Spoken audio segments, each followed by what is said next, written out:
अस्सलाम वालेकुम। उम्मीद है आप खैरियत से होंगे। आपके फ़ीडबैक का बहुत बहुत शुक्रिया। बहुत ज़्यादा अच्छा फ़ीडबैक हमें रिसीव हुआ। अभी रिसेंटली हमने दुबई से रिलेटेड वीडियो बनाई थी, उसमें मैंने अपना ओपिनियन आप लोगों के सामने रखा था, लेकिन बहुत सारे लोगों ने ऐसे ऐसे कमेंट किए कि शायद मैं वो पब्लिश नहीं कर सकता और मुझे अनफॉर्चुनेटली वो कमेंट्स डिलीट करने पड़े। भाई देखो, आप किसी से इख्तलाफ राय कर सकते हो, ये आपका राइट है। ना ही कभी मैंने अपनी राय आप लोगों पे मुसल्लत किया है, लेकिन गलत अल्फाज इस्तेमाल करना, यार इससे पता चलता है कि आप किस फैमिली से बिलोंग करते हो, आपकी तरबियत कैसी की गई है।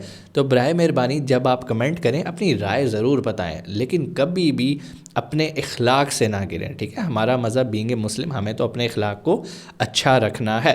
खैर, ये बातें हो गई भाईजान, इसमें मैं ज़्यादा डिटेल में नहीं जाऊँगा। आज हम दोबारा कुछ बात करेंगे दुबई वीज़ा से रिलेटेड कि भाई दुबई में इस टाइम वीज़ाज़ की क्या कंडीशन चल रही है, क्या हमें अभी अप्लाई करना चाहिए या नहीं करना चाहिए, किन लोगों को अप्लाई करना चाहिए या नहीं करना चाहिए। इसके अलावा जो इस टाइम हालात चल रहे हैं वॉर के, उसमें हमें इस टाइम अपना लाया अमल क्या रखना चाहिए। देखो भाई, पहली बात, जितने लोगों ने बुरे कमेंट्स किए थे पिछली वीडियो में आके, एक चीज़ का तो मुझे पता चल गया, ये वो लोग हैं जिन्होंने दुबई वीज़ा के लिए अप्लाई किया लेकिन उन लोगों का वीज़ा नहीं लगा। आसान अल्फाज में कहूँ, शायद मेरी बात बुरी लगे, अंगूर खट्टे हैं। देखो, अगर आप कोई चीज़ हासिल नहीं कर सकते ना, तो बराए मेहरबानी उसको बुरा भी ना कहा करो, क्योंकि ये वही चीज़ थी जिसको आप हासिल करना चाहते थे, लेकिन अल्लाह ताला ने आपके नसीब में नहीं रखी। आप उसको बुरा भला कहते हो जिसके पास वो चीज़ है। तो बराए मेहरबानी ऐसे ना करें, ये चीज़ आपको हसद की तरफ लेके जाती है। हसद हमेशा सिर्फ आपके लिए एक अजाब होता है जिसमें आप खुद जलते और कुड़ते रहते हो, इससे आपको कोई खुशी नहीं मिलेगी। कोई बुरा कमेंट करके, मुझे इतना पता है कि आपको कोई बहुत ज़्यादा खुशी या मुतमईन नहीं आप होगे कि यार वाह मैंने बहुत बड़ा तीर मार लिया। ठीक है, आप मेरी राय से इख्तलाफ कर सकते हैं, चूँकि मैं दुबई बेस भी हूँ, पाकिस्तान में भी मेरा बिजनेस है, दुबई में भी बिजनेस है, मेरे लिए तो दोनों कंट्रीज़ इंपॉर्टेंट है और यही बात मैंने लास्ट वीडियो में कही थी। अब हम बात करते हैं वीज़ाज़ के बारे में।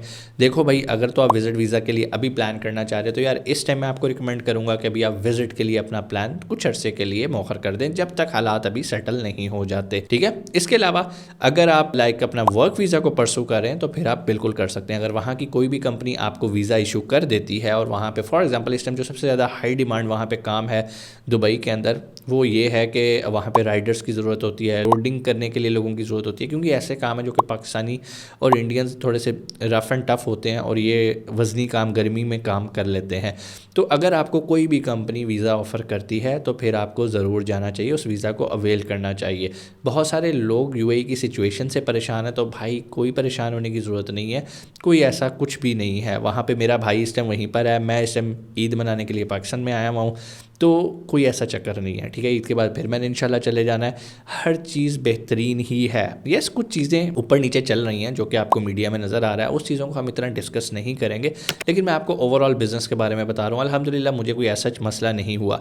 हाँ, जिन लोगों के डायरेक्ट काम थे रियल स्टेट से रिलेटेड, वो थोड़े से इफेक्ट ज़रूर हुए हैं, लेकिन एक चीज़ का आपने भी जहन में रखना है कि चीज़ें हमेशा एक जैसी नहीं रहती।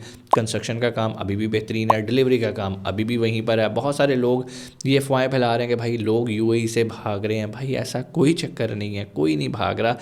दुबई ना सिर्फ आपको रिस्क कमाने की एक अपॉर्चुनिटी देता है, बल्कि वहाँ पे जो आपको मुकाम और आपके हुनर को इज़्ज़त दी जाती है ना, यकीन माने वो आपको बाज़ औक़ात अपने होम कंट्री में भी नहीं मिलती। यही अगर आपको होम कंट्री में मिल रही हो तो शायद कोई भी शख्स अपना मुल्क छोड़ के ना जाए। खैर, ये एक बात की बात आ गई, हमारा टॉपिक था वीज़ाज़ का।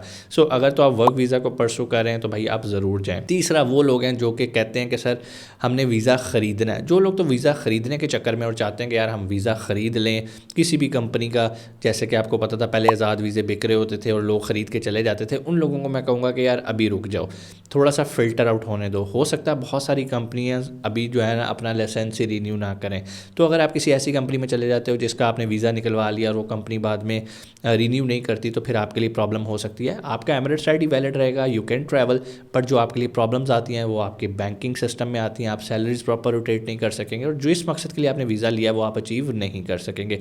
तो वो लोग जो कि आज़ाद वीज़ा टाइप वीज़ा 2 साल का ख़रीद के जाना चाहते हैं, जो पहले जाते थे, ऐसा सिस्टम ना करें। ठीक है, हाँ, अगर आपको वैलिड जेन्युइन जॉब मिल रही है तो फिर आपको ज़रूर जाना चाहिए।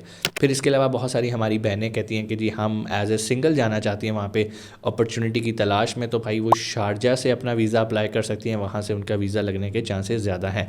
हाँ, बहुत सारे लोग फिर भी कहेंगे नहीं नहीं सर हमने छुट्टियाँ गुजारने जाना है, हमने वेकेशंस के लिए जाना है और फैमिली के साथ जाना है, तो भाई फैमिली वीज़ाज़ दुबई से लग रहे हैं, अभी भी आप अप्लाई करेंगे तो इंशाल्लाह आपको उसका अच्छा ही रिस्पॉन्स रिस्पॉन्स आएगा। बट मैं कोई गवर्नमेंट का बंदा तो हूँ नहीं जो साइनिंग अथॉरिटी और मैं आपको कहूँ कि आपका गारंटीड वीज़ा लगेगा, लेकिन इसके पॉजिटिव केसेस हैं हमारे पास और ये केसेस अप्रूव भी हो रहे हैं। फिर इसके अलावा वो लोग जो स्टडी करने जाना चाहते हैं, वैसे तो दुबई आपको भी पता कि एक बिज़नेस कंट्री है, बिज़नेस ओरिएंटेड है, लोग यहाँ बिज़नेस करने आते हैं, कारोबार करने, पैसा कमाने के लिए आते हैं। लेकिन फिर भी अगर आप पढ़ने के लिए आना चाहते हैं, क्योंकि यहाँ पे बहुत अच्छे लेवल के कोर्सेज़ होते हैं, डिप्लोमाज होते हैं, जैसे होटल मैनेजमेंट के हो गए, फिर शेफ़ के बहुत अच्छे कोर्सेज़ होते हैं, टेक्निकल कोर्सेज़ IT से रिलेटेड बहुत ज़बरदस्त होते हैं। अगर आप इस तरह के कोर्सेज़ करने आना चाहते हैं तो उसके लिए भी एक सेपरेट वीज़ा मिलता है और वो वीज़ा भी लगता है। उस वीज़ा में सिर्फ ये है कि आपको एमिरेट साइड भी मिलता है, लेकिन आप उस पर बैंक अकाउंट अपना ओपन नहीं कर सकते। और वैसे अगर आप पार्ट टाइम कैश पे काम करना चाहो तो आप कर भी सकते हो। खैर, यहाँ पर ये चीज़ होगी। उसके बाद जो सबसे इंपॉर्टेंट चीज़ जो आप लोग भी पूछ रहे हो कि सर इस टाइम कारोबार के हालात कैसे हैं, क्या इस टाइम हमें UAE में कंपनी रजिस्टर करनी चाहिए या नहीं करनी चाहिए। देखो भाई, अगर तो आपका काम चल रहा है और आपका काम इस तरह का है जो कि इस सिचुएशन में ज़्यादा ग्रो करता है। अब मज़े की आपको मैं बात बताऊं, जैसे पैंडेमिक आया, कोविड आया, तो कुछ बिजनेसेस बिल्कुल बंद हो जाते हैं और कुछ बिजनेसेस मल्टीप्लाई हो जाते हैं। मुझे आज भी याद है, मैंने अमेज़ोन पे इतना मास्क बेचा था, शायद मेरी इतनी टोटल सेल नहीं थी जितना मैंने एक प्रोडक्ट बेच के इतना मैंने रेवेन्यू उस टाइम पे अर्न किया था कोविड में। तो इट डिपेंड्स कि आप क्या बेच रहे हो, क्या नहीं बेच रहे। अब ऐसे अगर आपके ऐसे काम है, फॉर एग्जाम्पल अगर आपका काम मेंटेनेंस से रिलेटेड है तो डेफिनेटली आपका काम तो बढ़ने ही वाला है, आपको नई नई अपॉर्चुनिटीज़ मिलेंगी। नए लोग वहाँ पे जो मूव इन मूव आउट हो रहे हैं वहाँ पर उन्हें मेंटेनेंस चाहिए होती है, जो लोग विलाज में रहते हैं उन्हें रेनोवेशंस चाहिए होती हैं, तो ये काम आपके चलते रहेंगे। हाँ, अगर आपका काम लाइक टूरिस्ट इंडस्ट्री से है तो वो थोड़ा सा मुतासिर अभी हुआ है, उसमें आपको शायद कहीं भी जॉब नहीं मिलेगी। अगर आप अपनी कंपनी बनाते हो ट्रैवल एंड टूरिज़्म की तो शायद वो अभी नहीं चलेगी। बिल्कुल इसी तरह पिछले दिनों रियल एस्टेट का बड़ा बूम था, लोगों ने अपनी रियल एस्टेट की कंपनीज़ वहाँ पे रजिस्टर करवाई। अभी अगर आप रियल एस्टेट की वहाँ कंपनी रजिस्टर करवाओगे तो शायद अभी आपको उस तरह से रिस्पांस ना मिले। बट ये चीज़ें टेम्परेरी हैं, इंशाल्लाह दोबारा से बेहतर वक्त आएगा और दोबारा से ही चीज़ें बिल्कुल नॉर्मल हो जाएंगी। तो जो लोग तो कंपनी रजिस्टर करवाना चाह रहे हैं, अगर उनकी नीश या कैटेगरी ऑफ द बिज़नेस इस तरह की है जो कि अभी उन्हें रेवेन्यू नहीं जनरेट करके देगी, तो मैं उन्हें कहूँगा कि अभी होल्ड करें। उसकी वजह ये है कि दुबई में जब भी आप कंपनी बनाते हो तो कंपनी बनाने के 1 साल बाद आपको उसे रीन्यू करना, चाहे आपने कुछ कमाया है या नहीं कमाया। दुबई में टैक्सेस वगैरह तो नहीं है, लेकिन जो सबसे बड़ा इशू आता है वो यही आता है कि आपने रिन्यूअल फ़ीस बनानी है। और अगर आपका बिज़नेस चल रहा हो तो रिन्यूअल फ़ीस कोई इतना बड़ा काम नहीं है, आप 1 महीने में बआसानी अपना रिन्यूअल फ़ीस भी निकाल लेते हो। तो ये एक छोटी सी अपडेट है। बाकी जो भी न्यूज़ चल रही हैं मैं आपको ये रिकमेंड करूँगा सोशल मीडिया की न्यूज़ से दूर रहें, मेन स्ट्रीम की मीडिया की न्यूज़ को आप देखें, वहाँ पर आपको हक़ाइक़ बताए जाते हैं। मेन स्ट्रीम मीडिया अभी भी इतना ज़्यादा आप समझ लें कि इतना ज़्यादा टेम्पर्ड नहीं हुआ कि वहाँ पर जो है AI जैसी फेक न्यूज़ डायरेक्ट चला दी जाए, फिर भी कहीं ना कहीं फ़िल्टर होके आप तक न्यूज़ पहुँचती हैं। जबकि social media, Facebook, TikTok, Instagram, यहाँ पर तो आपको ऐसा लगेगा कि भाई कुछ खलीजी ममालिक दुनिया से गायब ही हो गए हैं, जबकि ऐसा कुछ भी नहीं है। ठीक है, तो बराए मेहरबानी थोड़ा सा होश से रहें, किसी भी न्यूज़ को फैलाने से पहले उसकी तस्दीक कर लें, क्योंकि हमारा इस्लाम हमें यही सिखाता है कि सुनी सुनाई बात को आगे नहीं फैलाना। ठीक है, इससे इंतशार फैल सकता है, किसी का नुकसान हो सकता है, आपका नुकसान हो सकता है। तो बराए मेहरबानी जब तक तस्दीक ना हो आपने किसी से कोई भी चीज़ शेयर नहीं करनी। और सोशल मीडिया पे तो आपको बहुत केयरफुल रहना है। तो हम फिज़िकली जाके तो किसी जंग में पार्टिसिपेट नहीं कर सकते, तो हम कर क्या सकते हैं, हम अपनी अक्ल का इस्तेमाल कर सकते हैं, हम अपनी समझ का इस्तेमाल कर सकते हैं और इस तरह की जो पैनिक क्रिएट करने वाली न्यूज़ेज़ होती हैं इनको फैलाने से इज्तनाब कर सकते हैं। सो मेरी बातें जो आज आपने सुनी, हो सकता है आप इससे भी इख्तलाफ करें, ज़रूर करें, मुझे कमेंट में ज़रूर बताएं कि सर हमें आपकी ये बात पसंद नहीं आई।